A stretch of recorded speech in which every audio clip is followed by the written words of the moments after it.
Read in the book of Judges, chapter 4, in the King James Version.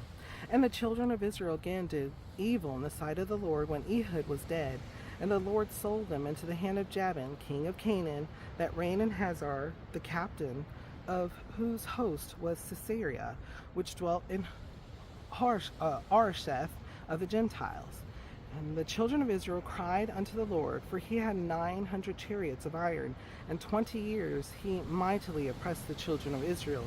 And Deborah, a prophetess, the wife of Lepidoth, she judged Israel at that time, and she dwelt under the palm tree of Deborah between Ramah and Bethel in Mount Ephraim. And the children of Israel came up to her for judgment.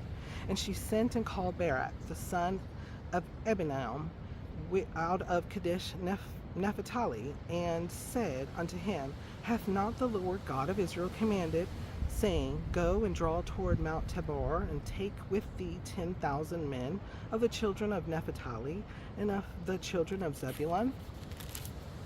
And I will draw unto thee to the river Kishon Sisera, the captain of Jabin's army, with his chariots and his multitude, and I will deliver him into thine hand.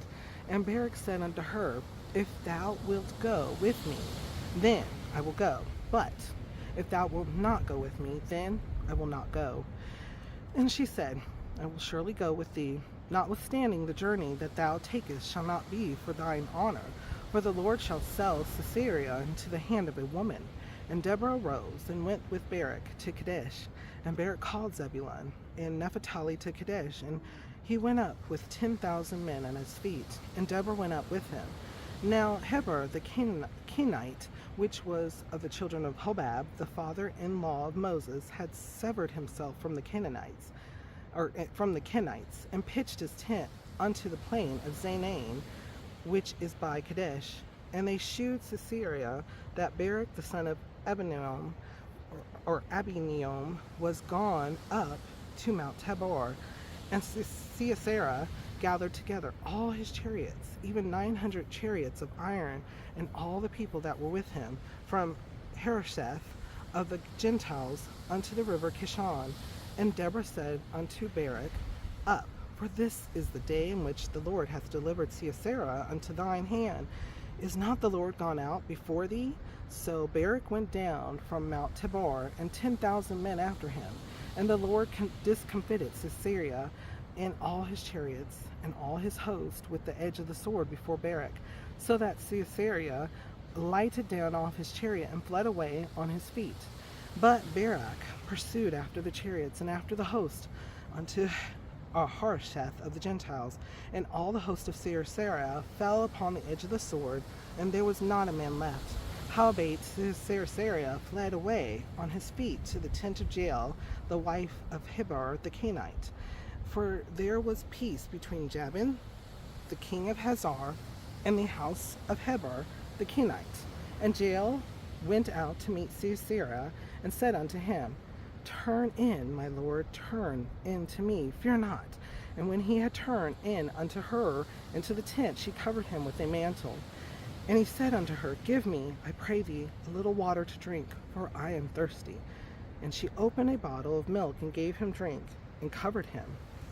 Again he said unto her, Stand in the door of the tent, and it shall be, when any man doth come and inquire of thee, and say, Is there any man here? That thou shalt say, No. Then Jael, Heber's wife, took a nail of the tent, and took an hammer in her hand, and went softly unto him, and smote the nail into his temples, and fastened it into the ground, for he was fast asleep and weary. So he died. And behold, as Barak pursued Sisera, Jael came out to meet him, and said unto him, Come, and I will shew thee the man whom thou seekest. And when he came into her tent, behold, Sisera lay dead, and the nail was in his temples.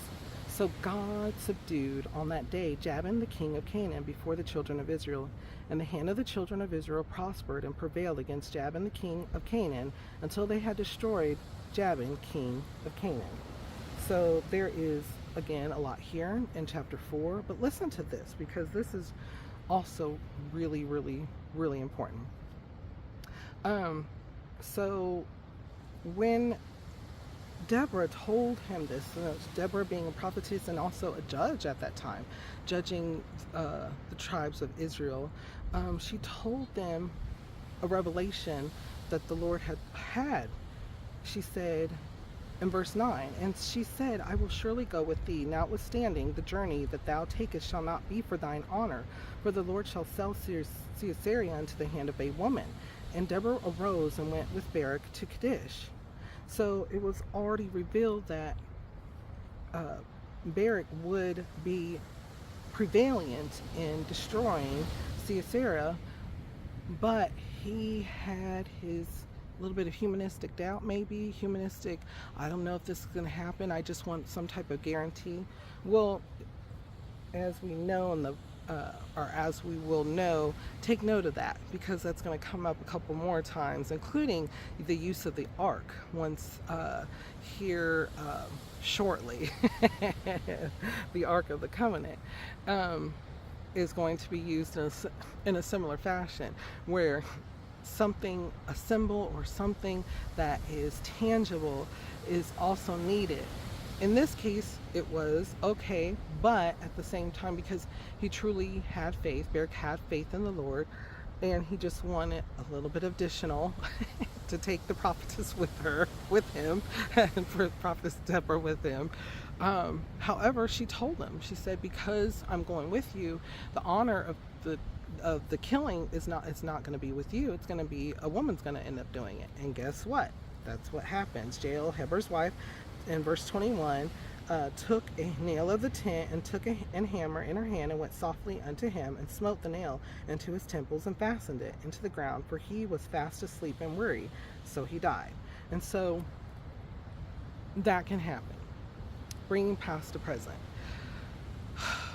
When we have doubts, it's good to ask to be strengthened and comforted in the Lord, so that he can remove those doubts, that he can remove those fears. Because throughout the Bible, and if you've been with us, the NIV version, you know we hear, do not fear, do not fear, do not worry, do not fear. All the Lord says, do not fear, I am with thee. He always lets us know. But sometimes we get in our own thoughts and feelings and our emotions, and we just don't see it right now, even though he is with us right now. It's okay to ask for additional comfort, additional understanding, additional wisdom from the Lord. Even the man in the New Testament with Jesus, he asked, he said, I have faith, but increase it so I know that my son will be healed. I believe it was. Correct me if I'm wrong in the comments. So we can too. When we keep those doubts and those feelings, that's what prohibits us from seeing the wonders of the Lord. That's what prohibits us from doing things to the most, doing things to the best of our abilities that the Lord provides us.